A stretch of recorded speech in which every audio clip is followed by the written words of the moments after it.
What's up guys, Perry from Rockville here, and today I'm going to show you how to set up your RW8CA active subwoofer. So as you can see, it comes with the sub itself, mounting hardware in case you want to mount it inside of your vehicle, a bass remote knob and the wire to connect it to your sub, and the high level input wire harness. Now because of the size of the subwoofer, it's going to be able to fit under your driver's seat or passenger seat, so it doesn't take up as much room as a traditional subwoofer would. Now on the front you'll see all of the inputs, outputs, and overall functions for the sub. So let's start by looking at the power terminals here. So you'll see we have a 12 volt remote and ground line. The 12 volt line would run to the 12 volt of your battery for your vehicle. The remote line would go to the ignition or accessory switch of your vehicle, and the ground line would go to the metal chassis of your vehicle. So once we've run all of these lines to our vehicle, we can refer to the lights on the other side of the amplifier. So we have the power light that will flash green once the sub is ready to go, and right underneath we have the protect light that flashes red in case anything goes wrong and we need to make some fixes. Next to the power lights we have the auto turn on switch, and when this is engaged, the subwoofer will automatically power on as soon as it receives power from the battery of your vehicle. Above that we have the phase switch that switches the polarity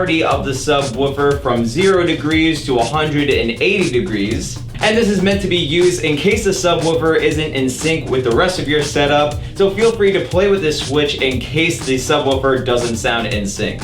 Next to that we have the low pass filter to set what low end frequencies come out of the sub. So for example, if I set this to 100 Hz, anything from 100 Hz and below will be played out of the subwoofer and nothing above 100 Hz. Next to that we have the bass boost, so we can raise the bass up by 18 dB in case we want some additional low end. And then we have the input gain to set the overall level coming out of the sub. We have a great video on how to set the gain for your subwoofer in your setup, and even though the amplifier and the subwoofer are separate in that video, the same principles apply if you were to set the gain on this subwoofer. Next to that we have the remote input to connect the bass remote knob to the subwoofer. So to do that I can take my bass remote knob and the remote wire, plug one end into the back of the bass remote knob, then plug the other end into the remote input. From there I can control the level of the subwoofer from the front of my vehicle without having to go into the back and adjust my subwoofer from there. Next we have the RCA input to connect our head unit or music source to the sub, and in case you're using a head unit or music source that doesn't have RCA outputs, we also have the high level input right next to it. So to use the high level input, we're going to take this high level wire harness here and plug it right into this input. Then we're going to use these wires on the end to connect to the high level output wires of your head unit. And lastly we have the fuse at the end that we can easily replace just in case. Now after we have the sub all set and ready to go, we can place it underneath our driver's seat or our passenger seat, and again we can use the mounting hardware in case we want to place it somewhere else in our vehicle.